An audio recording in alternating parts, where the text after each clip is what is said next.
Bien, buenos días. Bienvenidos a otro nuevo webinar de Day 2. El día de hoy vamos a hablar acerca de una introducción a GitLab. Vamos a cubrir algunos temas básicos inicialmente y vamos a hacer un par de charlas más en las siguientes semanas, donde veremos temas un poco más avanzados. Entonces el día de hoy vamos a comenzar con temas sumamente introductorios. Les pido por favor que utilicemos la funcionalidad de preguntas y respuestas del cliente Zoom que tienen en la esquina inferior, que se llama Question and Answers o Q&A, o preguntas y respuestas, para que pongan ahí sus preguntas a lo largo de toda la charla. Al final vamos a tratar de responder la mayor cantidad de preguntas que podamos. Y comencemos. Voy a compartir mi pantalla.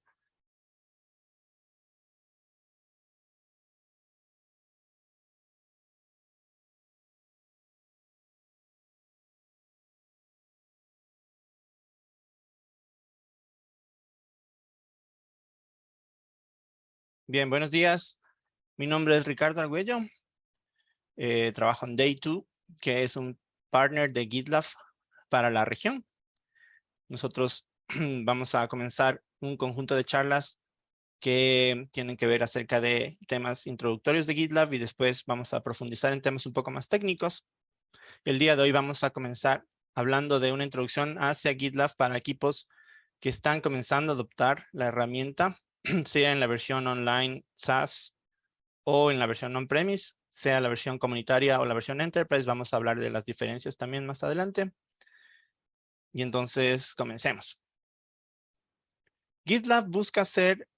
una plataforma unificada, una plataforma consolidada para equipos que están adoptando una metodología de trabajo tipo DevOps, en donde en una sola plataforma se pueden unir a los especialistas de negocio, VAs o Business Analysts, a los gente de desarrollo que programa, digamos, las aplicaciones, a los oficiales de seguridad, equipos de seguridad que tienen que participar en el análisis de la calidad y de la seguridad de las aplicaciones, y a la gente incluso de operaciones, que es la que pone en despliegue estos aplicativos. Buscamos cubrir desde la parte de planificación de los proyectos, haciendo levantamiento de historias de usuario y épicas, planificando, digamos, las iteraciones. La parte principal, quizás donde comenzó el producto, es el tema de manejo de versionamiento o control de versionamiento, en donde se tiene un repositorio Git, en donde trabajan en forma colaborativa los desarrolladores. Esa es la parte quizás por donde comenzó el producto y luego se fue extendiendo. Un tema de Continuous Integration y Continuous Delivery para hacer que el proceso de construcción de las aplicaciones y de despliegue de las aplicaciones sea automatizado. Y también un tema de seguridad que me permite analizar el tema de calidad de código, el tema de vulnerabilidades conocidas, etcétera. Pasando también por el tema de infraestructura, con los equipos de infraestructura que despliegan estas aplicaciones eventualmente a las plataformas de despliegue. Y incluso el tema de monitoreo de incidentes. Hay algunas cosas que se van agregando a la plataforma a lo largo del desarrollo. Es una plataforma que tiene una constante mejora. Todos los 22 de cada mes, sin falta, hay un nuevo release, una nueva versión de GitLab que mejora las funcionalidades, corrige errores y aumenta funcionalidad adicional. Entonces es una plataforma que está constantemente siendo mejorada y evolucionada. ¿Cuál es la estrategia que tienen los equipos de desarrollo para adoptar, no solo los de desarrollo, infraestructura, seguridad, negocio, para adoptar un paradigma tipo DevOps? El problema de la adopción de una forma de trabajo tipo DevOps es lo que vemos en el lado izquierdo, en donde si bien decimos que hacemos DevOps y trabajamos de una forma un poco más orientada hacia la entrega de las aplicaciones, tenemos silos todavía. Hay todavía equipos muy especializados que trabajan solamente en su parte. El equipo de desarrollo no se entiende, digamos, desde el punto de vista del analista y hacia la gente de infraestructura, porque trabaja con sus propias herramientas, con su propia, digamos, esquema de tooling, con sus propios mecanismos, y eso hace que la gente de negocio tenga ciertas herramientas para hacer levantamiento y definición de la iteración, la gente de desarrollo tenga sus propias herramientas de control de versionamiento, por ejemplo, la gente de infraestructura maneje sus propias herramientas de continuous integration y continuous delivery, y cada uno de ellos pase al siguiente equipo, digamos, el trabajo, la autorización. Y eso nos vuelve otra vez en un esquema tradicional, completamente contrario al esquema DevOps, en donde volvemos al esquema de acusaciones y de culpa y de yo te puse, pero no avanzaste. Y finalmente, después de todo este proceso, llega al final del día la gente de seguridad a querer chequear las aplicaciones cuando están desplegadas en preproducción, cuando ya es quizás muy tarde, para hacer un reverso hacia el equipo de desarrollo y volver a trabajar el esquema de seguridad. Entonces, decimos que hacemos DevOps, pero el esquema es sumamente secuencial, pasando a los siguientes equipos la tarea que hace mi equipo. Entonces se vuelve un esquema opaco, no hay eficiencia, cada equipo tiene su propia manera de trabajar, no hay un control y una visibilidad completa. Lo que proponemos es un modelo de adopción de DevOps o de DevSecOps en realidad, donde la gente de seguridad también es parte del ciclo, en donde se trabaja en forma concurrente, que todos los equipos tengan una sola plataforma en donde se pueda colaborar al mismo tiempo y hacer una trazabilidad exacta desde la historia de usuario hasta la línea de código que solventa esa historia de usuario, pasando por el tema de empoderar a cada uno de los equipos para poder tener una visibilidad o una trazabilidad de exactamente quién hizo qué, tomando en cuenta el tema de la seguridad, no como algo que viene al final de la iteración o al final casi ya de la entrega, sino haciendo que la seguridad sea parte del proceso de desarrollo, que es la única forma en realidad de poder escalar un equipo que adopta una metodología de DevOps. También el tema de control de calidad, el tema de pruebas, todo tiene que estar siendo parte del proceso mismo de desarrollo para poder tener un esquema completamente auditable, medido y conocido. Este es el modelo que GitLab sugiere. Vamos a tratar de describir algunos de los hitos más importantes de este modelo, que es lo que llamamos el flujo GitLab o GitLab Flow. Les voy a mandar un link también en el chat respecto a qué significa el GitLab Flow. El flujo de trabajo que sugerimos para la adopción de esta plataforma más o menos se podría describir como lo que se muestra en la gráfica, que es comenzar desde un análisis de los que se conoce como épicas, que es la agrupación de varias historias de usuario que son unidades de trabajo puntuales que solventan una implementación, una necesidad de implementación. Todas estas tareas o historias de usuarios se agrupan en lo que se conoce como épicas, que definen un poco la estrategia para planificar cuál es el backlog, que es lo que se va a desarrollar en esta iteración. En GitLab se pueden configurar lo que se conoce como milestones, que serían los puntos o hitos en donde va a haber una entrega en cada una de las iteraciones para permitir planificar de las épicas que hace la gente de análisis, qué historias de usuario o qué implementación va a estar disponible o lista para cierta fecha o cierto milestone. Estos milestones agrupan entonces lo que serían historias de usuario que nosotros llamamos issues, que serían la descripción de las tareas que se deben implementar para solucionar un grupo de épicas, por ejemplo. Y el proceso de desarrollo comienza cuando se asignan estos issues o estas historias de usuario a los equipos de desarrollo. Como ven, en la parte izquierda hay un gran trabajo de la gente de BA, la gente de Business Analysts, que hace la agrupación, la definición de prioridades, la definición del esfuerzo, la asignación de estos issues a los milestones según yo quiera salir y entregando esas funcionalidades hacia el negocio. Finalmente, en la asignación de un issue hacia un desarrollador o el equipo de desarrollo es donde comienza el trabajo. Vemos dos líneas que divergen a partir de la asignación de un issue o de una historia de usuario. La línea que se ve en la parte inferior sería lo que se conoce como una rama principal o en Git una branch, un main branch. Es decir, donde está el código fuente almacenado, que es el que se va a poner en producción eventualmente después de las implementaciones que solucionan esos issues. Cuando yo como desarrollador comienzo a trabajar en uno de estos issues o una de estas historias de usuario, creo, y es lo que se ve en esa separación de esta línea acá, creo lo que se conoce como una rama o un branch. Técnicamente lo llamamos un future branch, es decir, una rama de trabajo en donde se va a implementar algún feature o alguna solución o un fix, creando para esta rama lo que se conoce como un merge request. Un merge request es quizás la pieza fundamental en donde se para toda esta metodología o este flujo. Un merge request, como su nombre indica, es la solicitud de integrar todo el trabajo que voy a desarrollar para solucionar ese issue o esa historia de usuario eventualmente en el futuro. Todo el trabajo va a suceder en esta rama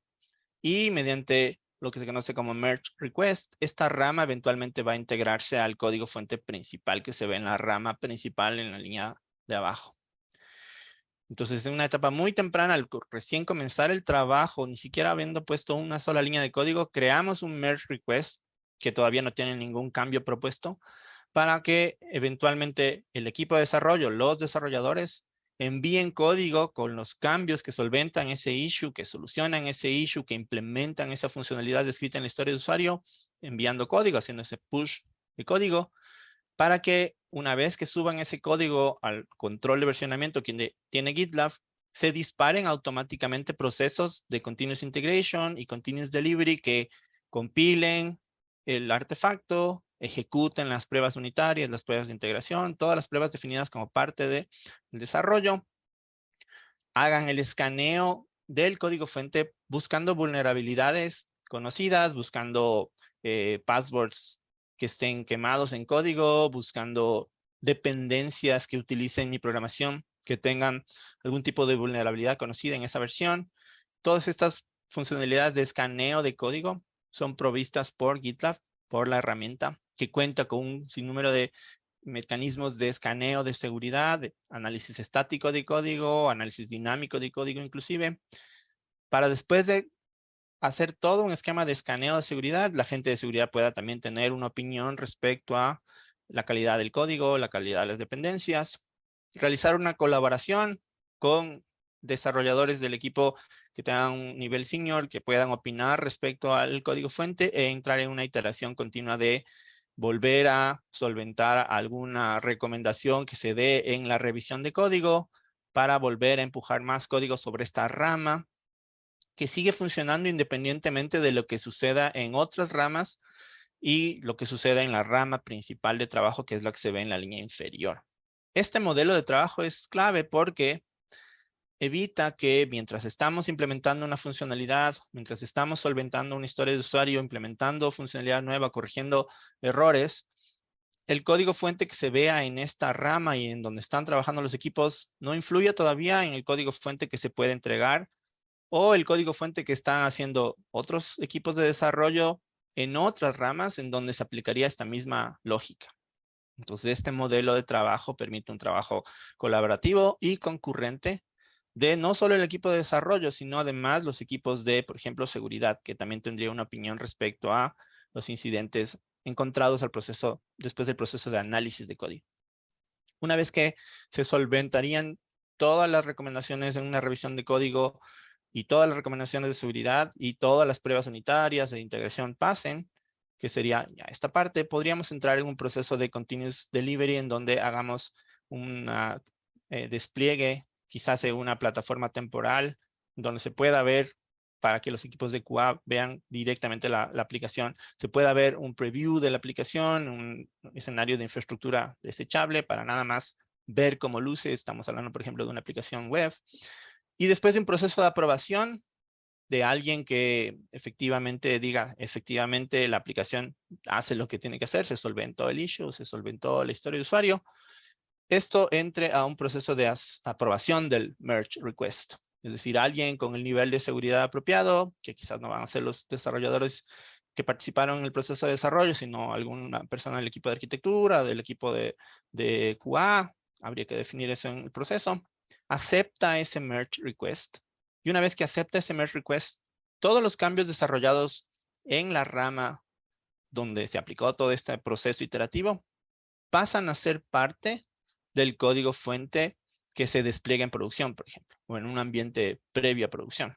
Una vez que se acepta el merge request, noten que todo esto surgió a partir de la solicitud de un merge request, la creación de un merge request, después de pasar por todo este proceso iterativo, se acepta y finalmente se cierra el ciclo. Esta rama que fue creada a propósito de la implementación de esta historia de usuario, de este issue, se puede eliminar porque sirvió el propósito de permitir el proceso de desarrollo colaborativo. Y finalmente podemos pasar a un proceso de release o de despliegue en donde la misma plataforma despliegue estos cambios en un ambiente productivo o preproductivo, por ejemplo. Y entonces, todo el flujo recomendado para trabajar, que es lo que nosotros llamamos GitLab Flow, permite varias cosas interesantes respecto a trabajo colaborativo, sin tener, digamos, un esquema que afecta al código fuente existente, esquemas de revisión de código previo a la aceptación de ese código para integrarlo, esquemas de control de calidad, continuous integration y continuous delivery, el tema de control de versionamiento. Todo esto obviamente está disponible en múltiples plataformas y hay ciertos equipos que realizan análisis de las historias de usuario del backlog en una plataforma. El equipo de desarrollo utilizaría otra plataforma para entregar su código. Los equipos de control de calidad, otras plataformas para hacer el proceso de pruebas. Los equipos de release, otras plataformas de continuous integration y continuous delivery, porque hay un sinnúmero de plataformas para cada una de estas verticales. La propuesta de GitLab es usar una única plataforma unificada en donde todos estos pasos dentro de un proceso de entrega estén dentro de una misma plataforma que además permite la trazabilidad exacta de el incidente o el issue reportado en alguno de los issues asignados para esta épica hasta casi la línea de código exacta que soluciona o solventa ese tema, pasando por todos los procesos de calidad que sucedieron previo al release. Y entonces los conceptos que maneja el flujo de trabajo GitLab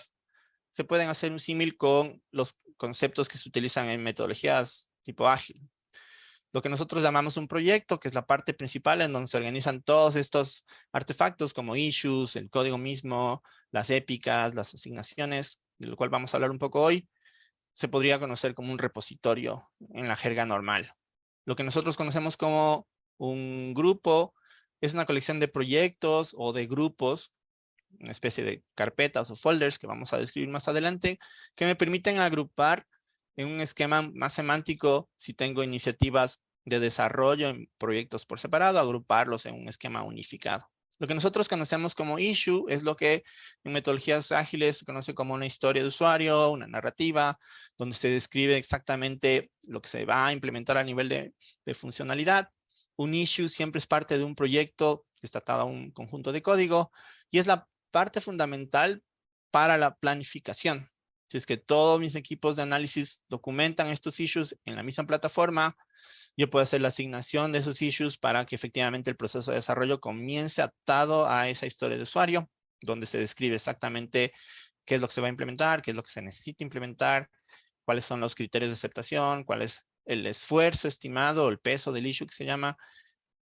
llevar una trazabilidad exacta de cuánto tiempo fue implementado, en cuánto tiempo fue implementado, cuánto tiempo se dio, digamos, de trabajo a este issue, cuál es el esfuerzo, digamos, a quién fue asignado y un poco darle un seguimiento del progreso. Esa es una parte fundamental de toda la plataforma. Una épica es una colección de issues